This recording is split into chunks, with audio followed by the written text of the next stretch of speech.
So mga tol, matapos pong matalo ni Salt Papi sa former MMA champion na si Tony Ferguson sa pamamagitan ng technical knockout sa round 3 noong linggo, nagbigay po ng update si Salt Papi sa kanyang Facebook.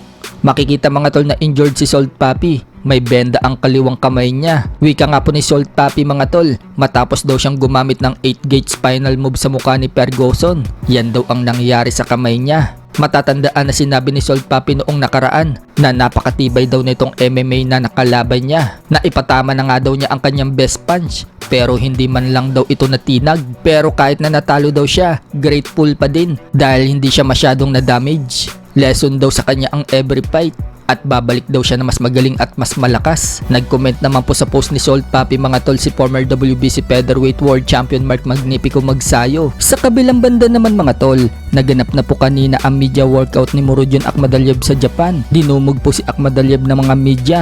Nagpakita po si Akhmadaliev na malalakas na suntok sa mid-session. At katulad nga po ng inaasahan ng mga boxing fans, bantay sarado din po ang tatay ni Inoue na si Shingo Inoue dito kay Akhmadaliev. At maging si Hideyoki Iwashi, bantay sarado din. Sinilip nila mga tol ang public workout ni Akhmadaliev. Napakomento nga po ang tatay ni Naoya Inoue at sinabing solid daw ang boxing fundamental ni Akhmadaliev at na-sense daw nito ang power ni Akhmadaliev, lalo na daw ang right hook nito.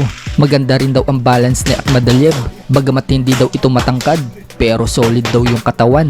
Pagkatapos ng workout ni Akhmadaliev, na-interview naman po siya at diyan na nga po nagbanta si Akhmadaliev mga tol kay Inoue. Sinabi niyang pumunta daw siya sa Japan para lumaban at pumunta daw siya sa Japan para talunin si Inoue at gagawa daw siya ng history. Yan na nga rin daw yung matinding paghahanda niya sa buong karir niya sa boxing dahil hindi lang daw 100% siyang naghanda, kundi 150% daw niyang pinaghandaan itong si Inoue. Pagmamalaki pa ni Akhmadaliev mga tol, ang tatalo daw kay Inoue ay ang kanyang strengths, punching power, technique at endurance. Nagpapasalamat nga din si Akhmadaliev dahil mangyayari na daw ang laban nila ni Inoue. 2 taon na daw kasi siyang iniwasan ni Inoue.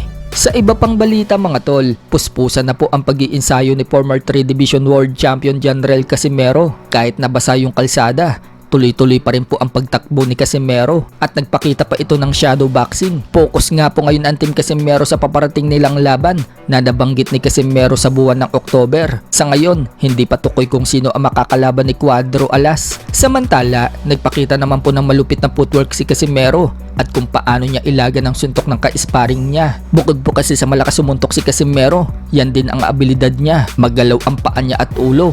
Kaya hindi talaga siya basta-basta kaya in-knockout ng kalaban at bugbugin ng gusto. Magaling siya umiwas sa suntok at dumipensa. Hindi lang yan, magaling din umatake si Casimero. Hindi siya yung tipong boksingero na umaasa lang sa puntusan na okay na basta manalo. Pag may pagkakataon kasi na in-knockout niya yung kalaban, ina-knockout yan ni Casimero.